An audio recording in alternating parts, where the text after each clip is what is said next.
Ooh, my voice cracked. That's good.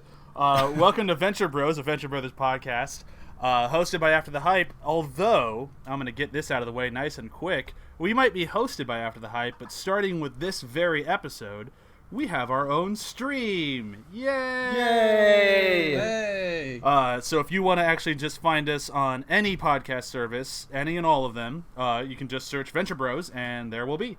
And if you want to listen to us in the After the Hype stream, you can for this week and next week, and then we are leaving them behind. And they're all very mad at me, and I'm kidding because I am them, so, you know, I'm kind of okay with it. Bye, After the Hype. Yeah, Bye. See you later, you fuckers. I mean, ow. So mean to me. All right, so this week we are joined by the man with the plan to be a plan and not have a plan, Graham Mason. Yeah, that's me, I guess. Is it right? That was me, right? Yeah, that was you. I was going to say Graham T. Yeah. Mason, but then I didn't.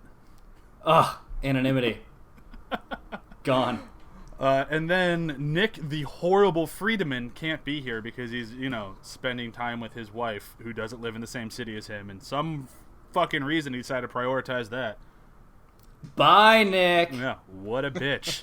But we got, as we introduced over the last 2 weeks, the man who's doing all of our research for us, Brok Holliday, he decided to jump on with us for the next 2 episodes. So, hi, Brok. How's it going, guys? Hey. Oh, it's going. Pretty excited. We're excited to have you. You were the first person to reach out when I launched the show of like, hey, I love Venture Brothers. I want to help out in any way I can. It's like, okay.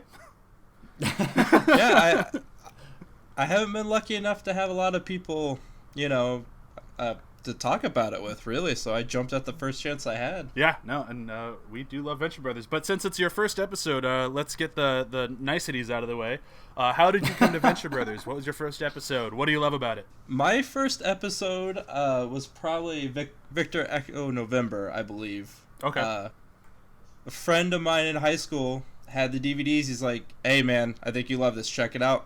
And then that's the one he started me on, and I've been hooked ever since. It's interesting. So far, the only person who found it on their own has been Graham.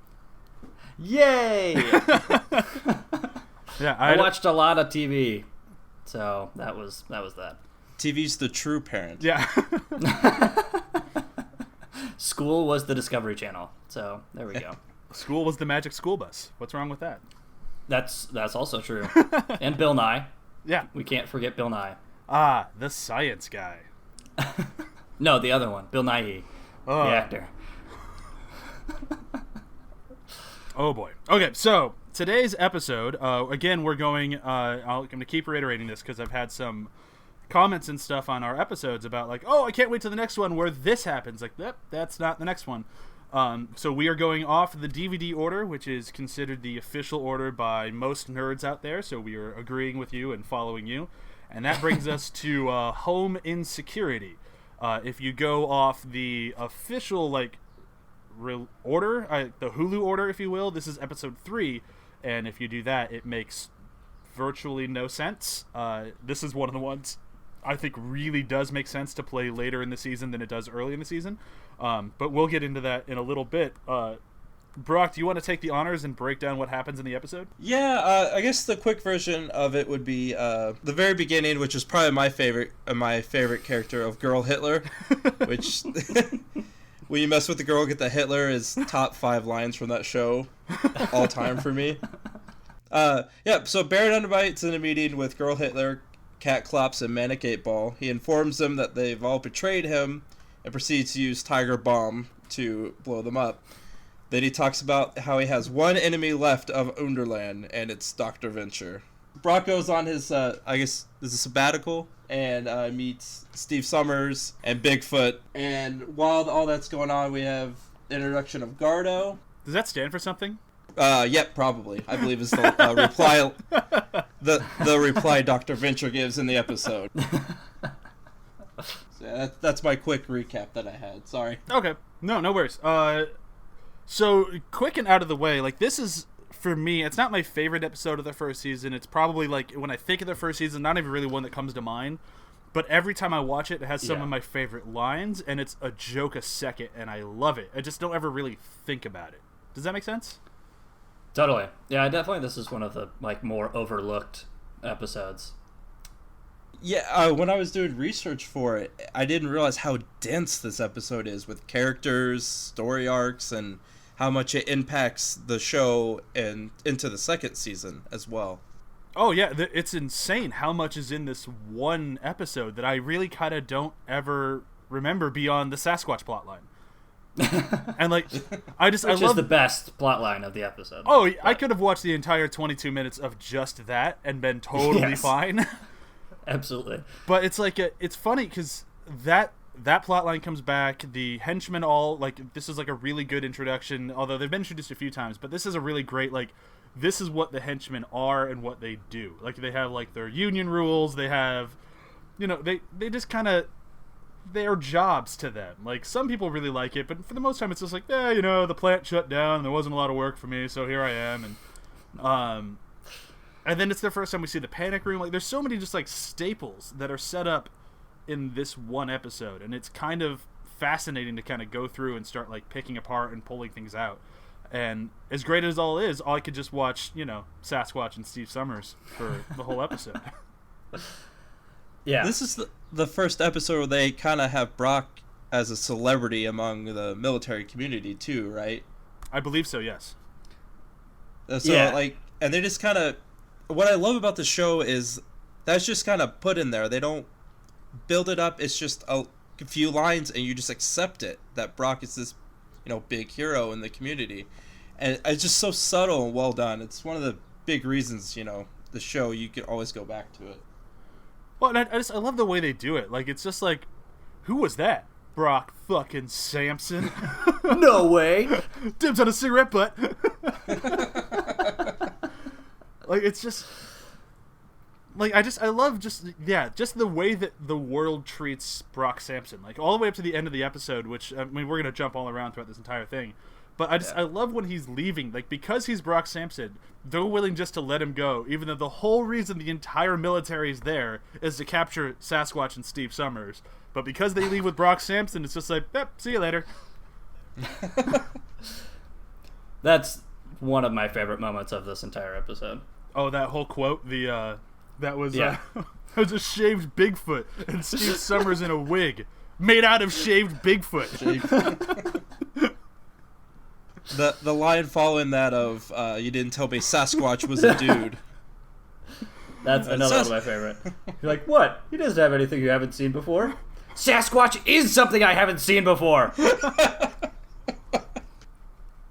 That was one of those lines that when Nick and I were in college and working at the film cage, he and I would quote back and forth to each other. Like, it was just one of those things. It was just so damn funny. And, like, it made me laugh, like, every time. Even now, I've seen the episode so many times, it still makes me laugh. But it's weird because that's really the only part that I remember about it. So I kind of want to jump into the other stuff in the episode because that's the stuff that I kind of forget. And it's still really, really good. Like, especially, like, what Brok was saying earlier, and I'll let him talk more about it, but the opening of Baron Underbite, it's just... It sets up a villain that we don't really spend a lot of time with as the show progresses. Like, we really spend more time with Monarch than anybody else. But we do a really... Like, it's a really great intro to the character beyond Tag Sale You're It, where you basically just see him as a way of, like, that's a guy, he'll be back later. Hey, look, he's buying Tiger Balm. I wonder if that'll come back. Look, his jaw comes off. And they use manservant to kind of build him up in a really subtle way too, where he talks about they don't have prisons in Underland. It's a death penalty for any law that's broken. So without Underbite doing anything, he's built up as this villain that I kind of fear, but maybe not based off his henchmen. I mean, you can't fear anyone based off their henchmen. Like, none of them. But I do love the henchmen. But I love that opening because it feels very like James Bondy and like old school spy movie of like this crazy cast of characters that are all like super villains in their own right, but there's like one top super villain, and like I love like the clearing the room out, even though none of them die, they all come back. But just the way that all plays out is so good, and like Catclops is just such a ridiculous character. Just the design in general is like, what the hell were they thinking? Like, it's so good. But honestly, out of the entire room, I agree, Girl Hitler is a standout, amazing character. but my favorite character of all of them will always be Manic 8-Ball, because he's just so great. Graham, do you have a favorite out of that room? Yeah, I'm just trying to pick as you were talking. I actually was going to say Manic 8-Ball was probably my least favorite, but is good for just those Manic 8-Ball one-liners, obviously. But yeah, Girl Hitler. How you can hate Manic 8-Ball? He's so good. It's just Manic 8-Ball. What's wrong? Shake, shake, shake. Probably Cat Clops. Cat Clops is pretty amazing. Yeah, I think the character design for that is just hilarious. It's just one of those things where it's like, what? I honestly don't know how you get from A to B on that. Like, all right, we need a guy. He's kind of a Cyclops. Cats. Make it work. Cat Clops. Yeah, put the cat head in the center of his forehead. Done, basically. Yeah, done. That's good. Yeah. I feel like he came up in the Brick Frog kind of brainstorming session. Yeah. They seem very similar in the creation. Yeah, that makes sense. Other stuff that pops up this episode, I'm going off of Brok's notes here, which is fun while he's here. I love that I love the first time you see the boys, like, their PJs. Like, that's such, like, an iconic look for both of them in the beginning of the show, like the Spider-Man and Aquaman. Because every time they're in their PJs, they always wear the same thing. And, like, a lot of time they wear the same outfits, like, you'll see throughout the show. And it's not till later on they start changing episode to episode.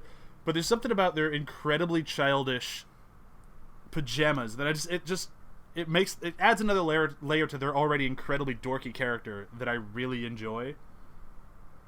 Yeah. I mean, they would definitely wear underoos. Like, if these characters were real people, yes, they would definitely wear them. Especially being Aquaman, which is probably the dorkiest one you could pick out of all the superheroes. So, and I love Aquaman, but come on, man. Like, I wouldn't even wear this. But there's something about, like, I love that Dean goes to sleep in his hover boots. I forgot about that. Like, it's already sorry, go ahead. His feet floating in bed before the panic goes off. Oh god, it's so good. All right, so the other thing that I really like in this episode, because it becomes such a staple moving forward, is the panic room. I didn't realize this was the first episode that was used in until I rewatched it before I wrote this. And it's not even the first episode's used in, it's the first time they've ever used it. Yeah. Like, I think that's even more, because it's like constantly throughout the rest of the series, whenever somebody shows up, Brok just goes, get in the panic room. Like, it's just a not even like a discussion anymore.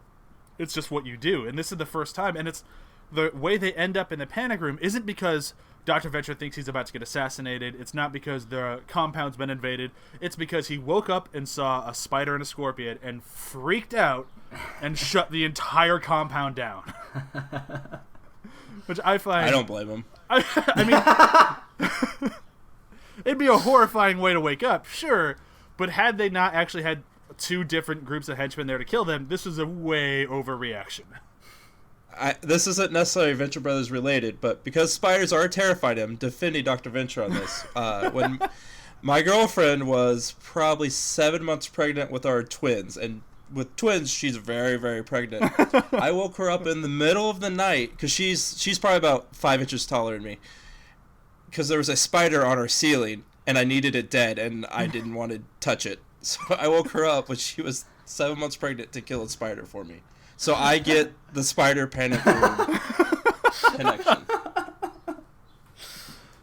Man, there's a spider in my bedroom that my wife won't let me kill. It's been here for like 2 years. Yeah, I can't. We're not allowed to kill spiders or insects. We have to capture and release. So, catch and release? The president doesn't like you. Topical. And we'll get out of politics real fast. Yes, please. What other things? Yeah, I mean, I think what you were saying about the panic room is that it just what we've mentioned before, and I'm sure we'll keep mentioning again, is just it's another reference to Dr. Venture, this current Dr. Venture's failures. Oh yeah, like his dad, right? They never needed to use the panic room beforehand, and so now this is just another moment of, well, this is going to be a regular thing now. Oh yeah, if the original Jonas Venture had woken up and found a spider and a scorpion fighting on his chest, he would have eaten them. Like, it wouldn't have been like a problem.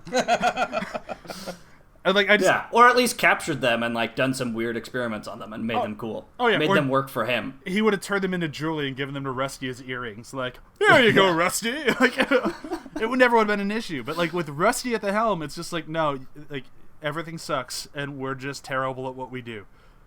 Although in the next week's episode, he does actually create an invention that really works way too well. But I'll leave that for next week because it's hysterical. But I like that even when his stuff works, it works at a detriment. So he creates the panic room, or if his dad made the panic room, they don't really ever say who made it. But outside the panic room, they have their new robot, which really, really hurts Helper's feelings. Poor Helper. But he makes Gardo, the defense robot, and forgets to program in his family's faces, so everyone's an enemy and he wants to murder them. It's like, come the fuck on, man. Like, how bad are you at your job? He's like, well, I fell asleep. Like, like, your kids would have died. Yes. Kids, clones, not sure yet, but still, they would have died. This version of them would have died. Oh, yeah. And it kind of... Sure. It kind of mirrors his insecurity at the beginning of the episode too, where Hank says he's the man of the house, and he immediately starts challenging him almost to a fight. Forgot about that. You're a big and man, Dean's trying to break them up. This family is falling apart. Brok's been gone for 30 seconds. Oh, man. So yeah, like we said in the beginning, this episode is dense. Like, there is a lot to chew on in here. It was almost overwhelming, like I said, doing research for it, because it felt like it was a movie with as many different plot lines as there is going, character development, foreshadowing for later episodes, not even in season 1, but like I said, up into season 2. It's just impressive how much they can fit into scripts and make it work in these episodes. And I was watching it this morning while making pancakes for my wife, and I was like, I honestly think this might be one of the best written episodes in the first season.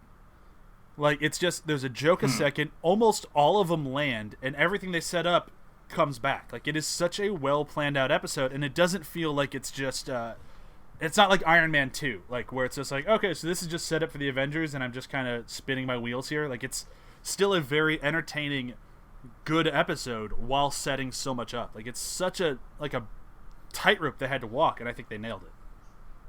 Yeah. I mean, I think they did a pretty good job. I'd still argue that Tag Sailorette was better. That's setting up a bunch of stuff, introducing a lot of characters, and having a joke every 30 seconds. Yeah, and but this episode is definitely very solid, and does a lot. Like, I agree that I love the intro, setting up with Underbite and all of that, and I love Underbite working with the Monarch later as well. But I'm not in love with this episode as much as Tag Sailorette. Well, here's where I'll go somewhat against you on that one. It's like, I love Tag Sailorette, don't get me wrong. I think it's one of the funniest episodes in the entire run of the show, but I feel like it wears its like setup on its sleeve a little bit more, like, not in a bad way, but it's just like, it kind of acknowledges that it's setting a lot of things up, and it does so in a comedic way. Whereas this one, I feel like it doesn't ever call out like, hey, this is what we're setting up for the future of the show. It just does that like kind of low key while making a very entertaining episode. So I'm not saying like one's better than the other. It's just, I feel like I can appreciate that writing a little bit more in this one, because this one wasn't as like out in front. On the nose. Yeah. No, I agree. I hear that.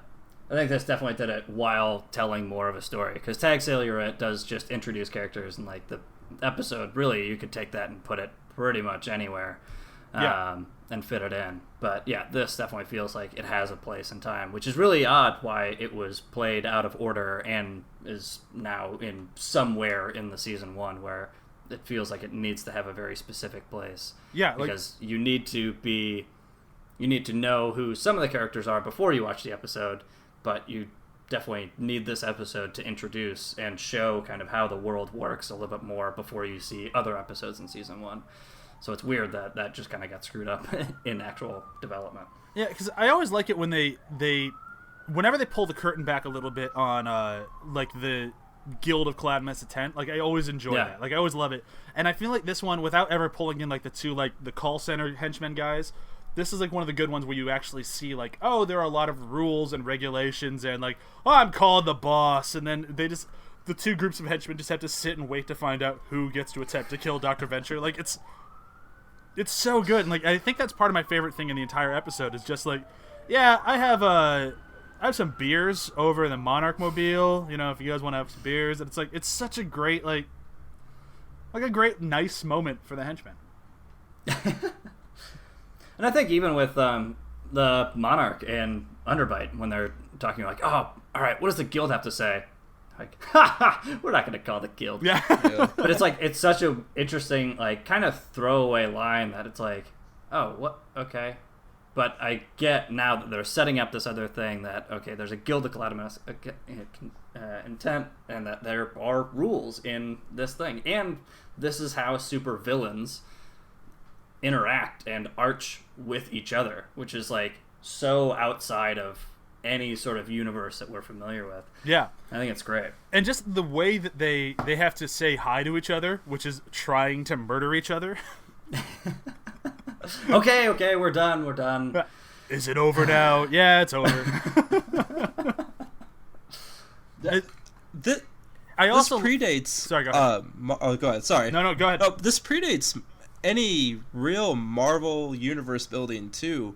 I almost feel like they were way ahead of the curve with the universe building, and I don't know if that was intentional or not for it to become what it did. But it's just amazing how, in terms of where culture was going, like with superhero stuff, that they were so far ahead of the curve with this. Well, I mean, that was pretty fascinating. Well, it's fascinating because like you can tell that they love things like Johnny Quest and they love like comics and that sort of stuff. Where this sort of stuff has existed for years, but not so much in like TV shows and like what we have now, like it's just like commonplace. So it's really cool to see like they knew way before every other people like this sort of thing will catch on, and I think they knew early enough to know. I think it was entirely intentional. I think this was one of those things where like if they let us keep going, this is where we want to go, but we don't want to like quote unquote counter chickens before they hatch. Like we want to make sure that like we can make what we can now and just plant the seeds to go there later. And I think episodes like this really kind of show that. I read an interview with Jackson Public today where they were talking about that, and a lot of the network execs didn't like the, I think as they call it, the nerd jokes, that they thought there's too much in there and that was going to go over people's heads. And he said, you know, with the way things are now, they kind of feel validated, like they were right, like people understood, people got it. And I read that they didn't like that, and they didn't like Billy and Pete, so they immediately put all three of those things more in the episodes because the network execs did not want them. Good. Yeah, it was the right call. Yeah. No, and it works. And it's great. I mean, it's not even... I don't think those are the only things that make these episodes work or funny. I think there's so much there. And I think what they did was right, of like just pack so much in the episode that it's hilarious. And I think it gives, like you were saying about, you know, world building and universe building and stuff like that, it gives the viewer more to look into and more to, you know, research and, you know, be involved. I mean, yeah, here we are, however many years later, having a Venture Brothers podcast, super excited of like, oh my God, you know, I forgot about this and how this ties into this thing, and how did they know this in episode 3 that comes back in, you know, season 6? Like, this is incredible. And it's great, like, and it's now 14 years after this thing is aired. So it aired in 2004, we're in 2018 now. And they're in what season? I always forget. 7's coming up, right? 6? 7 is up. 7. Yeah, and it's like, so season 7's coming up, and we're still crazy excited about it. Yeah. It's like, yes, they knew what they were doing, and it's fantastic. But we've been recording for a little while now, so I feel like we should move into our favorite moments here and then say goodbye for this week's episode. Brok, what was your standout favorite moment of this episode? It's a small one, but when Monarch's henchmen are talking to Underbites, and Underbites henchman agrees to do what they ask, and he says, "I will do it, but not because you said so." I don't know. I use that line all the time, and nobody gets it. But it's just one of those little lines I just love so much in this episode. It's such a good one. Graham, what about you? We already mentioned it, but I'll reiterate. When Brok was leaving his summer vacay with the Sasquatch and Steve Summers, like, dude, why did you let him go? What? It was just Brok and some vets. Dude, that was a shaved Sasquatch and an astronaut Steve Summers in a wig made out of shaved Sasquatch. Just hilarious. It's so fucking good. Because that's also my favorite moment, I will take a different one just because I feel like I have to. And mine's going to be poor Helper all upset that there's a new robot and making a stick and bundle to go on the road and leave his family behind. I love Helper so much. It's a shame they kind of stopped using him. I understand there's only so many jokes you can do with him, but yeah, he was so good. I think it's great. I forgot who it was, too. I think it was Dean, who was like, well, maybe Helper saw a note that you were creating a new robot, and he got his feelings hurt and ran away. And then Dr. Venture, like, had a moment of clarity of like, oh, yeah. Oh, shit. No, that makes sense. That robot is sentient. Oh, man. And then the after-credit stinger where he won't let him out of the panic room. He's still mad at him. I said I'm sorry. Oh, it's so good. Okay, so that'll bring today's episode to a close. We'll do a very quick round of plugs. Be sure, if you're not on our stream, if you're on the Venture Brothers stream, to check out After the Hype, my other show. There are currently no new episodes coming up till probably the beginning of August, because I am only recording this show while I have the newborn at home. But in August, we will start up again. And on there, you'll find John and Graham every now and then, and my wife Chewy, and our friends Emily. And then every now and then our friend Sam will show up, and it's a very fun show. We break down movies after the hype. So roughly about... Oh, I get it. Yeah, there it is. So roughly about 6 months after a movie has come out, or any time after it hits Blu-ray, we will talk about it and break it down and say why it's great or not great. And you can find us, defending such gems as Batman vs. Superman and condemning such gems as Force Awakens. And if you want to find out why we're right, check us out. That's my entire plug. Brok, do you have anything you'd like to plug? Not right now, but I'll definitely replug all your things. I just getting to know you guys through doing the research and stuff. I've had an absolute blast, and I encourage everybody to check out anything you guys are doing. Well, thank you. Thanks. Graham, anything to plug? Nope. Like a band in the mid-'90s on MTV, I am unplugged. Please tell me you wrote that down. I didn't, but I definitely practiced that earlier. And then for Nick Fried the Man Friedemann, be sure to either pre-order Assassin's Creed Odyssey or play it when it comes out, or, as according to Nick, don't and do whatever you want. But that is... But that does seem like a pretty cool game, and we're all very happy that he was able to work on it. So that's it for today. We will see you next week with... Fuck, I can never pronounce this episode. How do you pronounce the name of the episode? The next week? Ghosts of Sargasso? Sargasso. I believe that's correct, yeah. Okay, Yeah. so Ghosts of Sargasso next week. Thank you very much for listening, and bye. Bye.